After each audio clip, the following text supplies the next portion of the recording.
3 राज्यों की 3 विधानसभा सीटों पर हुए उपचुनावों के नतीजों ने देश के सियासी तापमान को बढ़ा दिया है। सबसे बड़ा झटका लगा है भारतीय जनता पार्टी को, और वो भी उसके सबसे मजबूत किले यानी बिहार की बांकीपुर सीट पर।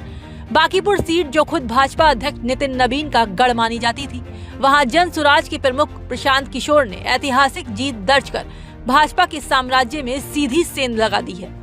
इतना ही नहीं, मध्य प्रदेश की दतिया विधानसभा सीट पर भी बीजेपी को हार का सामना करना पड़ा, जहां कांग्रेस उम्मीदवार घनश्याम सिंह ने बीजेपी प्रत्याशी आशुतोष तिवारी को पटकनी दे दी।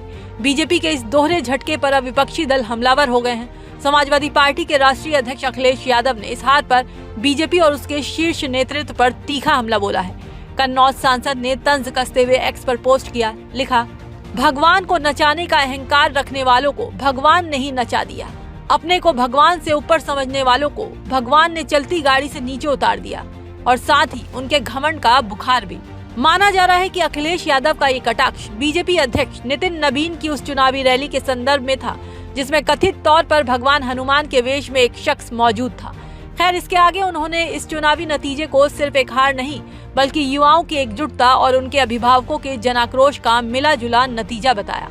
बोले, ये युवाओं की एकता और उनके अभिभावकों के आक्रोश का संयुक्त परिणाम है, क्योंकि वोट चोरी, पेपर चोरी, चढ़ावा चंदादान चोरी, नौकरी चोरी, आरक्षण चोरी, कमीशन खोरी, पीडीए पर अत्याचार, घोर भ्रष्टाचार, महंगाई की मार, मिलावट के सरकारीकरण, माताओं बेटियों तक का अपमान, देश के जेनजी पर हर तरह से प्रहार, भाजपा ने इन सभी तरीकों से जनता के विश्वास और आस्था तक को ठगा है।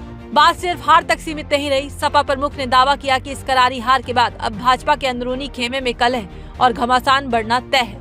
पोस्ट में बीजेपी संगठन को घेरते हुए लिखते हैं, अब तो भाजपा वाले भी अपने ही किसी का इस्तीफा मांगेंगे, क्योंकि जो अपनी ही विधानसभा हार गए, उनके भरोसे नाव कैसे पार होगी। दरअसल ये हार उनकी है जिन्होंने उनको चुना था, या कहें संगठन पर अपनी मर्जी की तरह थोपा था। अब तो कोई ये भी नहीं कह सकता कि भाजपा में इस्तीफे नहीं होते हैं। इसके अलावा अखिलेश यादव ने लास्ट में मजे लेते हुए लिखा, ये डबल इंजन की डबल हार है। भाजपा की हार मतलब बदलाव की शुरुआत। भाजपा की सबसे सुरक्षित और परंपरागत सीटें भी अब उनकी हार नहीं बचा पाएंगी। अब भाजपा का संकट हार से बढ़कर इस बात का होगा कि उनका टिकट लेने वाला ड्रोन और दूरबीन से भी ढूंढने नहीं मिलेगा। खैर, बांकीपुर और दतिया के ये नतीजे न सिर्फ उपचुनावों के परिणाम हैं, बल्कि 2026 के बदलते सियासी मिजाज का एक बड़ा संकेत भी दे रहे हैं।